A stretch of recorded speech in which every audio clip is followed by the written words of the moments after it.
कहानी की शुरुआत में हम ड्रासा नाम की एक शार्प शूटर को देखते हैं जो पिछले कई घंटों से एक टनल में छुपी हुई है। दरअसल वह यहाँ अपने शिकार का इंतजार कर रही होती है। ड्रासा को पास के एयरपोर्ट पर एक गवर्नमेंट अफसर को मारने का टास्क दिया गया था। कुछ ही देर बाद रनवे पर एक प्लेन लैंड करता है। ड्रासा को जैसे ही अपना शिकार नजर आया उसने उसे कई किलोमीटर दूर से एक ही शॉट में खत्म कर दिया। ड्रासा अपना ये काम इतनी बारीकी से अंजाम देती है कि वहाँ पर मौजूद गार्ड्स को पता ही नहीं चलता कि गोली किसने और कहाँ से चलाई। मिशन कंप्लीट करने के बाद ड्रासा अपनी माँ की कब्र पर जाती है जहाँ उसका फादर पहले से ही मौजूद होता है। यहाँ हमें ड्रासा के बारे में एक और बात मालूम होती है कि जब भी वह किसी को अपनी राइफल से मारती है तो उस बुलेट के कवर को अपने पास रख लेती है और फिर वह इन बुलेट कवर्स को अपने पिता को सौंप देती है। दरअसल ड्रासा एक कॉन्ट्रैक्ट किलर थी, यानी वह पैसों के लिए लोगों को मारा करती थी और अब तक कई लोगों को मार चुकी थी। इसे लोगों को मारना तो बिल्कुल अच्छा नहीं लगता था, लेकिन अब यह काम उसका पेशा बन चुका था। इसलिए ड्रासा उन बुलेट्स के कवर्स को अपने फादर को पकड़ा देती, जिससे उसका दुख थोड़ा कम हो जाता। ड्रासा अपने पिता को बताती है कि मुझे एक और नया प्रोजेक्ट मिला है जो पूरे 1 साल तक चलेगा। शायद इस दौरान मैं आपसे मिल नहीं पाऊंगी। जिस पर ड्रासा के फादर जवाब देते हैं, तुम हर साल आती हो और मुझे कुछ गोलियों के कवर पकड़ा देती हो, मगर अगले साल ऐसा नहीं होगा। मेरा कैंसर का लास्ट स्टेज चल रहा है, मेरे पास अब ज्यादा वक्त नहीं बचा और अगर आने वाले दिनों में मेरी मौत नहीं हुई तो मैं खुद 14 फरवरी वैलेंटाइंस डे पर अपनी जिंदगी खत्म कर लूंगा, क्योंकि अब मेरे पास जीने की कोई वजह नहीं है। तुम्हारी माँ भी मर चुकी है और तुम भी अपने काम के चलते साल में 1-2 बार मुझसे मिलने आती हो, इसलिए हो सकता है ये हमारी आखिरी मुलाकात हो। ये सुनकर ड्रासा की आंखें भर आती हैं। अब यहाँ सीन शिफ्ट होता है और हम देखते हैं इस कहानी के दूसरे लीड कैरेक्टर लेवाई को। लेवाई की जिंदगी बिल्कुल भी ठीक नहीं चल रही थी। उसे अक्सर भयानक सपने आते थे और नींद उसकी आंखों से कोसों दूर चली जाती थी। एक रात जब उसकी आंख बुरे सपने से खुलती है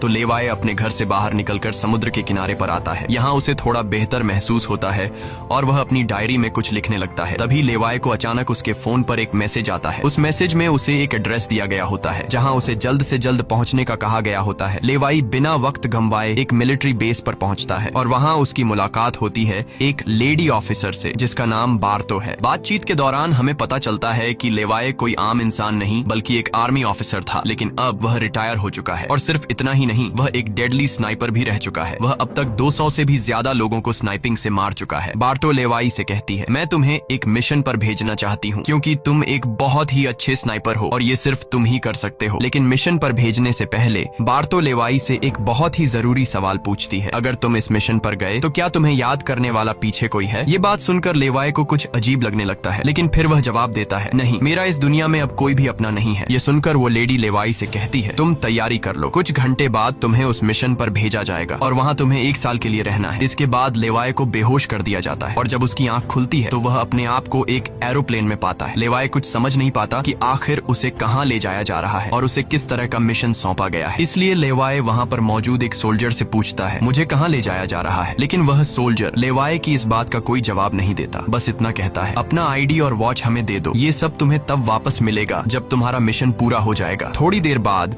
वो सोल्जर उसे बताता है, अब तुम्हारा प्लेन से उतरने का वक्त आ चुका है। कुछ ही मिनटों में हम नो फ्लाइंग जोन एरिया में एंटर करने वाले हैं। यहाँ से आगे जाने की हमें परमिशन नहीं है। बस वो सिर्फ इतना बताता है कि नीचे उतरने के बाद तुम्हें अकेले 32 किलोमीटर नॉर्थ की तरफ पैदल जाना होगा, तब तुम अपनी मिशन वाली जगह पर पहुंच जाओगे। लेकिन लेवाई के दिमाग में अब भी एक ही बात चल रही थी। वो फिर से उस सोल्जर से पूछता है, आखिर हम जा कहाँ रहे हैं? इस पर सोल्जर जवाब देता है, मुझे इस सवाल का जवाब देने का परमिशन नहीं है। मेरी वर्दी में एक माइक्रोफोन लगा हुआ है। अगर मैंने तुम्हें इस जगह के बारे में बताया तो मुझे नौकरी से निकाला जा सकता है या फिर मारा भी जा सकता है। यह बात सुनकर लेवाई के गले में सांसें अटक जाती हैं। इसके बाद उसे एक पैराशूट दिया जाता है और प्लेन का दरवाजा खुलते ही लेवाई कूद जाता है और सेफली लैंडिंग करता है। लेकिन असली गेम तो अब शुरू होता है। 32 किलोमीटर की दूरी उसे पैदल तय करनी थी। लेवाई को पैदल चलते चलते 2 दिन बीत जाते हैं और 2 दिनों का लंबा सफर तय करने के बाद फाइनली वो उस जगह पर पहुंच जाता है। वो देखता है कि ये एक बहुत ही सुनसान इलाका है जहां इंसान तो दूर बल्कि उससे परिंदे भी नहीं दिखाई देते। तभी उसकी मुलाकात जेडी नाम के एक आदमी से होती है। जेडी 1 साल तक यहाँ मिशन पर था, अब उसकी ड्यूटी खत्म हो चुकी है, इसलिए अब लेवाई उसकी जगह संभालेगा। जेडी लेवाई को एक वॉच टावर की तरफ ले जाता है। टावर के टॉप पर पहुंचने के बाद लेवाई को अब भी समझ नहीं आ रहा था कि उसे यहाँ क्या काम करना है। यही सवाल जब वो जेडी से पूछता है तो जेडी जवाब देता है, यहाँ एक बहुत ही गहरी खाई है जिसे गॉर्ज नाम दिया गया है। ये एक बहुत ही मिस्टीरियस और गहरी खाई है जिसके बॉटम तक आज तक कोई भी नहीं पहुंच पाया। तुम्हारा काम बहुत ही सिंपल है, तुम्हें इस खाई की पहरेदारी करनी है। इसके बाद वो लेवाई को यहाँ के स्ट्रिक्ट रूल्स बताता है। वह कहता है, तुम यहाँ से बाहर महीने में एक ही बार हेडक्वार्टर फोन कर सकते हो, चाहे कुछ भी हो जाए।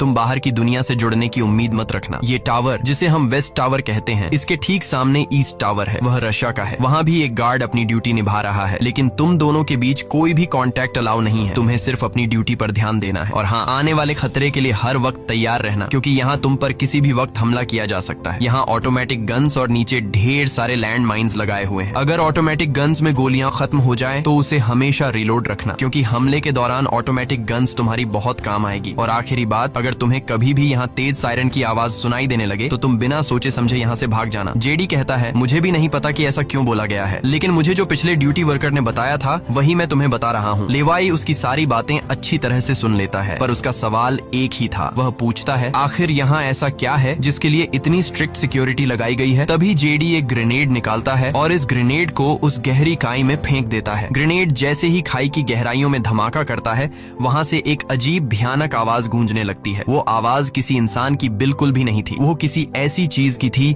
जो अंधेरे में छुपी थी। जेडी लेवाई की तरफ देखता है और कहता है, ये आवाज जो तुम सुन रहे हो, ये उन क्रीचर्स की है जिन्हें हम होलोमैन कहते हैं। ये क्रीचर्स इस घड़े के अंदर रहते हैं और तुम्हारी यहाँ पर ड्यूटी ये है कि इस घड़े के अंदर से किसी भी क्रीचर को बाहर निकलने नहीं देना है। कहा जाता है कि 1940 में यूएस आर्मी के 2400 आर्मी सोल्जर्स को इस गड्ढे के अंदर भेजा गया था, ताकि यह सोल्जर्स उस गड्ढे के अंदर मौजूद सभी क्रीचर्स को खत्म कर सकें। लेकिन आज तक उनमें से एक भी जिंदा सोल्जर वापस लौट कर नहीं आया। और अब जेडी लेवाई को पूरी इंफॉर्मेशन, हर एक चीज का बताकर घर वापस जाने की तैयारी करने लगा, क्योंकि उसने यहाँ 1 साल की ड्यूटी पूरी कर दी। अब लेवाई को यहाँ 1 साल तक ड्यूटी देनी थी। जेडी लेवाई को अलविदा कहकर यहाँ से निकल पड़ता है। वह बहुत खुश था क्योंकि 1 साल बाद वह घर जाने वाला था, लेकिन उसे पता नहीं था कि आगे उसके साथ कुछ ऐसा होने वाला है जिसके बारे में सोचने से भी डर लगता है। लोकेशन पर पहुंचने के बाद जेडी जैसे ही स्मोक करता है, तब एक हेलीकॉप्टर उसे लेने के लिए आता है। वह हेलीकॉप्टर उसके लिए रस्सी नीचे फेंकता है और जेडी इस रस्सी के जरिए ऊपर हेलीकॉप्टर में चढ़ने लगता है। हेलीकॉप्टर में बैठा एक सोल्जर पहले जेडी की आइडेंटिटी कंफर्म करता है। जेडी जब उसे अपनी पूरी इंफॉर्मेशन देता है तो हेलीकॉप्टर में बैठा वो सोल्जर पहले जेडी को शूट करता है और उसके बाद उसकी रस्सी काट कर उसे नीचे गिरा देता है। अब यहाँ एक बात तो साफ हो चुकी थी कि जो इस जगह आता है वो यहाँ से कभी लौट नहीं पाता। इसके बाद हमें अगले दिन का सीन दिखाया जाता है। लेवाई अपने काम को निभाने लगता है। सबसे पहले वो यहाँ की कुछ रिपोर्ट्स चेक करता है और जिन ऑटोमेटिक गन्स में गोलियां खत्म होती हैं उन्हें रीलोड करता है। इसी तरह से दिन गुजरते हैं और फिर 1 महीना। अब लेवाई को ये जगह बोरिंग फील होने लगी। वो सोचता है कि क्या 1 साल तक यहाँ बस अकेले ही रहना है, न किसी से बातचीत और न ही कोई एंटरटेनमेंट। इसीलिए टाइम पास करने के लिए वो अलमारी में रखी किताबें पढ़ने का सोचता है। जब वो अलमारी से किताबें निकालता है तो अचानक उसकी नजर अलमारी के पीछे की दीवार पर पड़ती है। उस दीवार पर कुछ नोट्स लिखे होते हैं। ये उन सभी लोगों के नोट्स थे जो इससे पहले इस टावर में अपनी ड्यूटी कर चुके थे। हर नोट में डर, अकेलापन और होलोमैन के खतरों का जिक्र था। एक दिन लेवाई को वेस्ट टावर से मशीन चलने की आवाज आती है। लेवाई जल्दी से अपने टेलीस्कोप से दूर से ईस्ट टावर को देखने की कोशिश करता है और तभी उसे एक लड़की दिखाई देती है और ये लड़की कोई और नहीं बल्कि ड्रासा होती है, जो कि उसकी अच्छी स्नाइपिंग की वजह से उसे इस टावर पर ड्यूटी दे दी गई थी। ड्रासा की खूबसूरती देखते ही लेवाई की नजरें उस पर जम जाती हैं, लेकिन लेवाई उससे बात नहीं कर पाता क्योंकि ऐसा करना रूल्स की खिलाफ वर्जी थी और ड्रासा को भी वेस्ट टावर में बैठे लेवाई के बारे में पता चल चुका था। अब इसी तरह से दिन गुजरते हैं और ये दोनों सोचते हैं कि क्या हमें एक दूसरे से बात करनी चाहिए या नहीं। कुछ दिन बाद ड्रासा का जन्मदिन आता है। अकेलेपन में घिरी हुई ड्रासा को लगता है कि उसे किसी से बात करनी चाहिए। वो लेवाई से बात करने की कोशिश करती है। ड्रासा एक व्हाइट बोर्ड के जरिए लेवाई से पूछती है, तुम्हारा नाम क्या है? इस पर लेवाई को रूल्स याद आते हुए कहता है कि नाम बताना अलाउड नहीं है, लेकिन ड्रासा मुस्कुराते हुए अपना नाम बताती है, मेरा नाम ड्रासा है। लेवाई भी ज्यादा न सोचते हुए अपना नाम बता देता है। ड्रासा बताती है कि आज मेरा बर्थडे है और ड्रासा अपने बर्थडे को सेलिब्रेट करते हुए डांस करने लगती है। ड्रासा लेवाई से पूछती है, क्या तुम्हें डांस करना आता है? लेवाई बताता है, नहीं, मुझे डांस करना बिल्कुल भी नहीं आता। जिस पर ड्रासा पूछती है, तो फिर तुम्हें क्या करना आता है? लेवाई जवाब देते हुए बोर्ड पर लिखता है, मैं शूटिंग थोड़ी बहुत अच्छी कर लेता हूँ। यहाँ ट्रासा उसकी शूटिंग स्किल्स चेक करने के लिए अपने टावर पर एक छोटी सी बॉटल उसके सामने रख देती है और लेवाई अपने टारगेट को निशाने पर रखते हुए एक ही गोली में उस बॉटल को फोड़ देता है। अब यहाँ ट्रासा भी पीछे रहने वाली नहीं थी। वह भी अपनी शूटिंग स्किल्स को दिखाते हुए लेवाई के टावर में रखी एक छोटी सी बॉटल को बिल्कुल परफेक्ट शूट कर लेती है, जिससे लेवाई को पता चलता है कि ट्रासा कोई आम लड़की नहीं बल्कि वह एक डेडली स्नाइपर है। धीरे धीरे दोनों की बातचीत बढ़ने लगती है। ट्रासा और लेवाई एक दूसरे को समझने लगते हैं, लेकिन तभी जब ये दोनों बातचीत में मसरूफ होते हैं, ट्रासा की नजर अचानक नीचे गड्ढे की तरफ जाती है। वो देखती है कि नीचे से कुछ भयानक क्रीचर्स यानी होलोमैन तेजी से वेस्ट टावर की तरफ चढ़ रहे हैं। वह जल्दी से लेवाई को अलर्ट करती है, नीचे देखो, तुम्हारी तरफ कुछ क्रीचर्स बढ़ रहे हैं। लेवाई जैसे ही नीचे देखता है, उसकी आंखें चौंक जाती हैं। नीचे सिर्फ एक या दो नहीं बल्कि हजारों क्रीचर्स ऊपर की ओर बढ़ रहे होते हैं। वो बिना वक्त गंवाए अपनी स्नाइपर राइफल उठाता है और एक एक करके क्रीचर्स को शूट करने लगता है, लेकिन क्रीचर्स की तादाद इतनी ज्यादा होती है कि लेवाई उन्हें अकेले संभाल नहीं पाता। इसलिए ट्रासा भी अपनी मशीन गन से गोलियां बरसाने लगती है। अब वेस्ट टावर यानी ट्रासा की तरफ भी क्रीचर्स बढ़ने लगे। ये दोनों अपनी अपनी साइड से इन क्रीचर्स को मारने लगते हैं, लेकिन तभी लेवाई देखता है कि एक क्रीचर ऊपर ट्रासा के टावर तक पहुंच चुका है और वह क्रीचर जैसे ही ट्रासा पर हमला करने वाला होता है तो लेवाई ईस्ट टावर से अपनी जबरदस्त स्नाइपिंग स्किल्स का इस्तेमाल करते हुए उस क्रीचर को मार गिराता है। अब लेवाई और ट्रासा दोनों को एहसास हो जाता है कि इस खतरनाक जगह में अगर जिंदा रहना है तो उन्हें मिलकर लड़ना होगा। सब कुछ संभालने के बाद ट्रासा बताती है, ये मेरी लाइफ का सबसे बेस्ट बर्थडे था। अगली सुबह लेवाई नीचे लगी लैंड माइंस को ठीक करता है और ऑटोमेटिक गन को रीलोड करता है। तभी अचानक खाई के अंदर से एक ड्रोन निकलता है। वो ड्रोन कुछ सेकंड्स तक लेवाई की तरफ देखता है। ड्रोन अजीब तरीके से स्कैन करता है। ये देखकर लेवाई हैरान रह जाता है और उसे कुछ समझ नहीं आता कि ये ड्रोन क्यों और किसके लिए भेजा गया था। इस तरह से दिन गुजरते हैं और फिर महीने। इन दोनों की आपस में दोस्ती होने के बाद अब उनके दिन अच्छे गुजर रहे थे और अब उन्हें अकेलापन बिल्कुल भी महसूस नहीं होता था। पर एक दिन ट्रासा बहुत ज्यादा सैड होती है क्योंकि आज 14 फेब था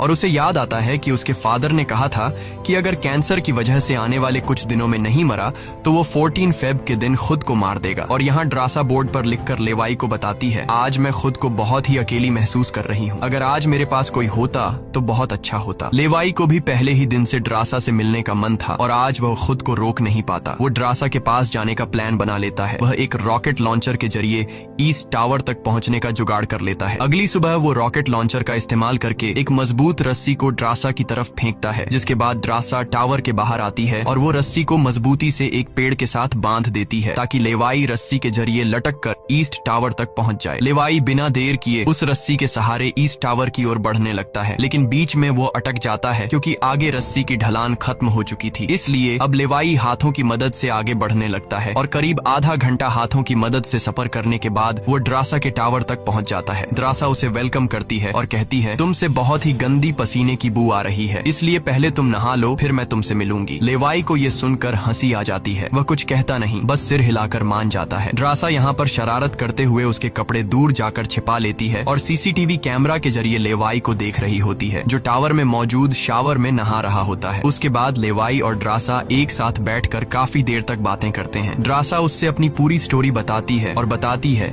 कि अब इस दुनिया में मेरा कोई नहीं रहा, सिर्फ मेरे फादर जिंदा बचे थे, पर कल के दिन उसने भी खुद को मार दिया होगा। यहाँ लेवाई भी ट्रासा को रात में आने वाले भयानक सपने और अपने उन दिनों के किस्से सुनाता है जब वो यूएस आर्मी में था। इस तरह से बातें करते करते रात हो जाती है। ट्रासा यहाँ एक सॉफ्ट म्यूजिक लगा लेती है। ये दोनों म्यूजिक की धुन पर डांस करने लगते हैं। इसी डांस के दौरान वो एक दूसरे के करीब आने लगते हैं और उनके बीच रोमांस होने लगता है। कुछ देर बाद लेवाई ट्रासा की तरफ देखकर एक मुस्कान के साथ कहता है, मैंने तुम्हारे लिए एक शायरी लिखी है, जब हम यहाँ से निकलेंगे तभी मैं तुम्हें वो शायरी दूंगा। अगले दिन लेवाई को वापस अपने वेस्ट टावर लौटना था। वह ट्रासा को अलविदा कहता है और रस्सी के सहारे वेस्ट टावर की तरफ चलना शुरू कर देता है। ट्रासा भी उसे जाते हुए देखती रहती है, लेकिन तभी हम देखते हैं कि कुछ क्रीचर्स ऊपर टावर की तरफ बढ़ रहे हैं, जिनमें से एक क्रीचर वहां लगे लैंड माइन से टकरा जाता है और एक जोरदार धमाका होता है। लैंड माइन के फटने से जो उसके लोहे के पार्ट्स हवा में उड़ जाते हैं, उनमें से एक पार्ट रस्सी से टकरा जाता है, जिससे रस्सी टूट जाती है और वह तेजी से उस खाई में गिर जाता है। है। लेवाई को गिरते देखकर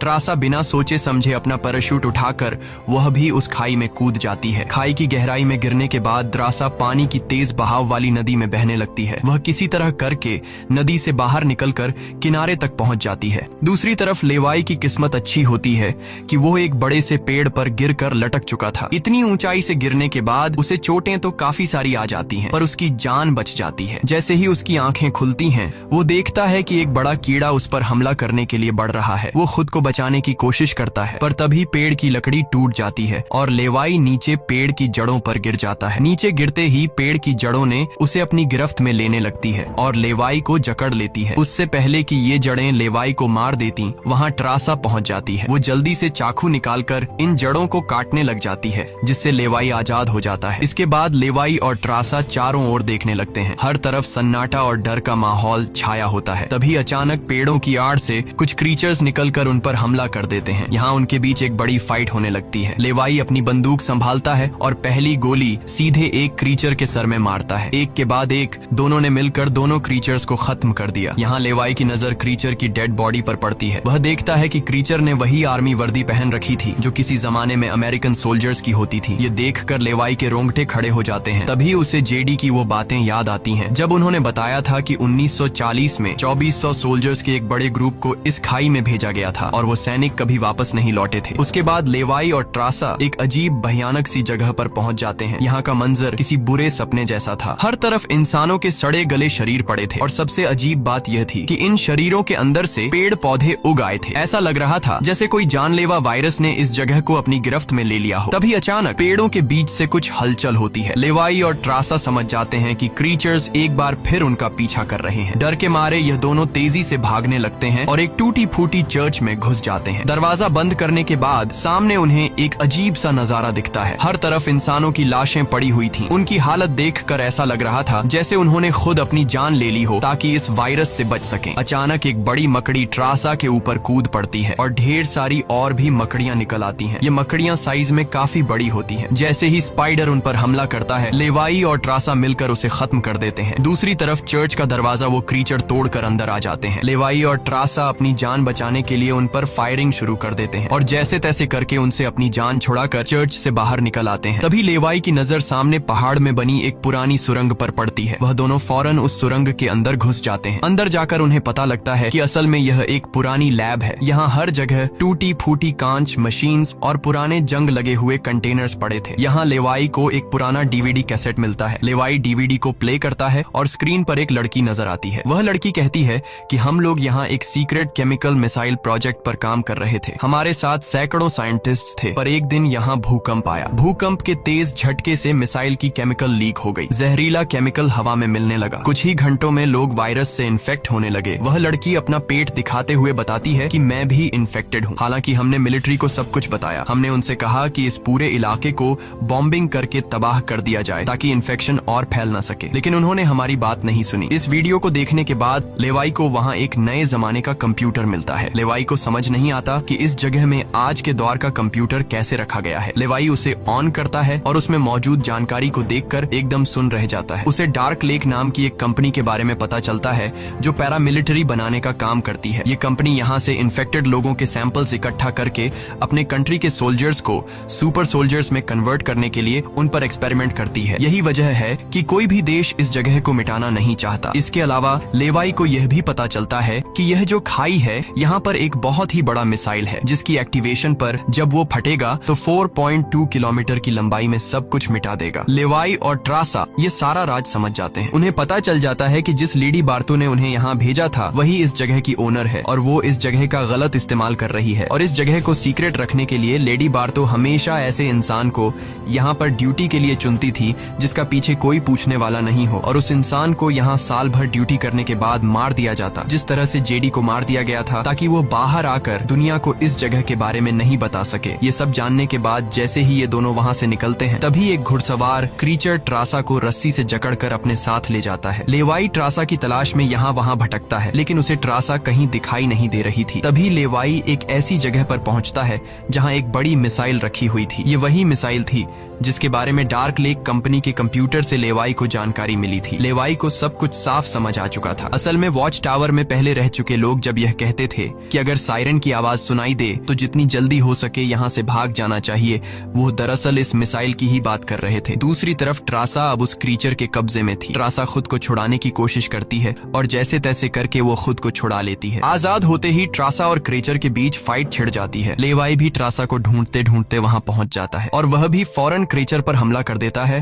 और ये दोनों मिलकर उसे आग लगाकर जला देते हैं। और अब बारी आती है इन लोगों की यहाँ से निकलने की, मगर आगे का रास्ता और भी ज्यादा मुश्किल था। जैसे ही लेवाई और ट्रासा आगे बढ़ते हैं, सामने एक खतरनाक इलाका आता है जहाँ से निकलना एक बहुत ही बड़ा चैलेंज था। यहाँ इंसान और पौधे आपस में पूरी तरह से जुड़े हुए थे, जैसे कि वह किसी खतरनाक एक्सपेरिमेंट का नतीजा हो। खैर, ये लोग हर कदम को संभाल कर रखते हुए आगे बढ़ते हैं कि तभी ट्रासा का पैर फिसल जाता है, जिससे ये पौधे एक्टिवेट हो जाते हैं। वो ट्रासा को जकड़ लेते हैं, लेकिन यहाँ लेवाई हिम्मत दिखाते हुए आगे बढ़ता है और अपनी पूरी ताकत से ट्रासा को छुड़ा लेता है। वह बॉम्ब का इस्तेमाल करके वहां के पूरे प्लांट सिस्टम को उड़ा देता है। लेवाई ट्रासा को लेकर वहां से बाहर निकल आता है। थोड़ा सा आगे चलने के बाद उन्हें एक गैराज नजर आता है जहां पर एक गाड़ी खड़ी होती है। ये दोनों जल्दी से उस गाड़ी में बैठ जाते हैं और उस जगह से निकलने की कोशिश करने लगते हैं। आखिरकार कुछ दूरी तय करने के बाद उन्हें एक रस्सी नजर आती है जो ऊपर वॉच टावर तक जाती थी, लेकिन अब वो क्रीचर्स भी उनका पीछा करते हुए वहां तक पहुंच चुके थे। अब यहाँ रस्सी को हाथों से पकड़कर ये लोग अगर ऊपर चढ़ते तो ये क्रीचर्स इन्हें मार देते। इसलिए लेवाई समझदारी से काम लेते हुए जीप को रस्सी से बांधकर ऊपर चढ़ने लगते हैं। ये लोग जीप को इसलिए रस्सी से बांध लेते हैं ताकि ये दोनों जीप में बैठकर उनके हाथ क्रीचर्स के साथ लड़ने के लिए फ्री हों। वो क्रीचर्स उन पर हमला करते हैं और यहाँ उनके बीच एक बड़ी फाइट होती है, लेकिन वो क्रीचर्स तादाद में काफी ज्यादा थे, इसलिए वो इन पर भारी पड़ रहे थे। यहाँ लेवाई के दिमाग में एक आइडिया आता है। वह जीप की पेट्रोल टैंक इन क्रीचर्स पर लीक कर देता है, जिससे निकलने वाले तेल को आग लगाकर उन सभी क्रीचर्स को जला देता है और आखिर में ये लोग उस जीप की रस्सी काट कर उसे नीचे छोड़ देते हैं, जिससे वो सभी क्रीचर्स मारे जाते हैं। इस तरह से ये लोग फाइनली ऊपर चढ़ने में कामयाब हो जाते हैं। अब इन दोनों को पता चल चुका था कि अगर ये दोनों यहाँ साल भर ड्यूटी कर भी लें तब भी आखिर में इन दोनों को मार दिया जाएगा। इसलिए अब ये दोनों एक बड़ा फैसला करते हैं कि अब वो इस जगह की रक्षा नहीं करेंगे, बल्कि इस जगह को तबाह कर देंगे ताकि इनकी तरह कोई दूसरा सोल्जर यहाँ पर न फंस सके और इस जगह का गलत इस्तेमाल बंद हो जाए। ये सब करने के बाद ये दोनों यहाँ से दूर जाकर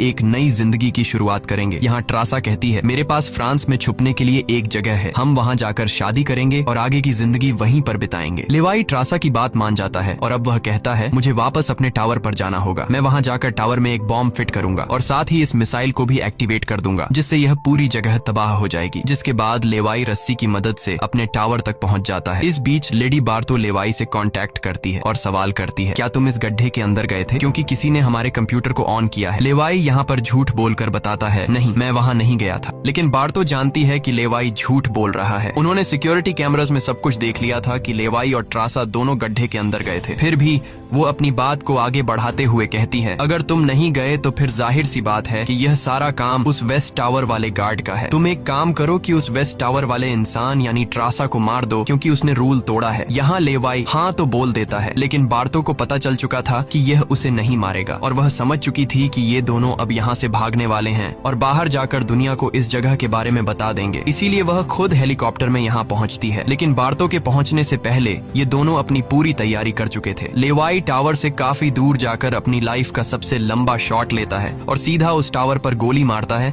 जो सीधा नीचे मिसाइल से कनेक्ट था, जिससे एक तेज सायरन बजने लगता है। अब उनके पास टाइम कम था। ये दोनों तेजी से भागने लगते हैं क्योंकि जब मिसाइल फटेगी तो वह 4.2 किलोमीटर के एरिया को तबाह कर देगी। लेवाई और ट्रासा दोनों पूरी ताकत से जंगल की ओर भागने लगते हैं। ट्रासा अपनी जान बचाते हुए उस जगह से काफी दूर निकल जाती है, लेकिन लेवाई के पैर में चोट आई थी जिससे वह तेज नहीं भाग सकता था। दूसरी तरफ बार्तो को भी यह समझ आ चुका था कि जल्द ही मिसाइल ब्लास्ट होने वाला है। ठीक इसी वक्त मिसाइल एक्टिवेट हो जाती है और एक बहुत ही बड़ा धमाका होता है जिससे पूरी खाई तबाह होने लगती है। ये ब्लास्ट इतना भयानक था कि उसके लपटने और झटके दूर तक फैल गए, जिसमें बार्तो का हेलीकॉप्टर भी उस धमाके की चपेट में आ जाता है और वह वहीं मारी जाती है। ट्रासा ने तो 4.2 किलोमीटर का फासला तय कर लिया था, लेकिन लेवाई उस धमाके की लपेट में आ जाता है और धमाका धमाके से आने वाली तेज हवा उसे पानी में गिरा देती है। दूसरी तरफ खाई में सभी क्रीचर्स मारे जाते हैं। अब सिर्फ ट्रासा उस धमाके में जिंदा बच गई थी और वह एक ऊंची जगह पर खड़ी होकर लेवाई का इंतजार करने लगी। इंतजार करते करते रात हो जाती है, लेकिन लेवाई का कोई अता पता नहीं चलता। वो समझ जाती है कि अब लेवाई जिंदा नहीं रहा, जिसके बाद कहानी यहाँ से कुछ महीने आगे शिफ्ट होती है। ट्रासा लेवाई की लिखी हुई कविता को पढ़ती है। हर एक शब्द में उसे लेवाई की यादें महसूस होती हैं। आंखों में आंसू लिए वो अपने दिल को संभालने की कोशिश करती है। अब ट्रासा एक नई जिंदगी की शुरुआत करते हुए फ्रांस के एक होटल में वेट्रेस की जॉब करने लगती है। लेकिन फिर अचानक एक दिन ट्रासा के सामने लेवाई आकर खड़ा हो जाता है। वह जिंदा था। लेवाई को देखकर ट्रासा की आंखें खुली की खुली रह जाती हैं। वह खुशी के मारे दौड़कर लेवाई को गले लगाती है और इसी के साथ यह कहानी खत्म हो जाती है। अगर वीडियो आपको अच्छी लगी हो तो हमारे चैनल को सब्सक्राइब और वीडियो को लाइक जरूर कीजिएगा।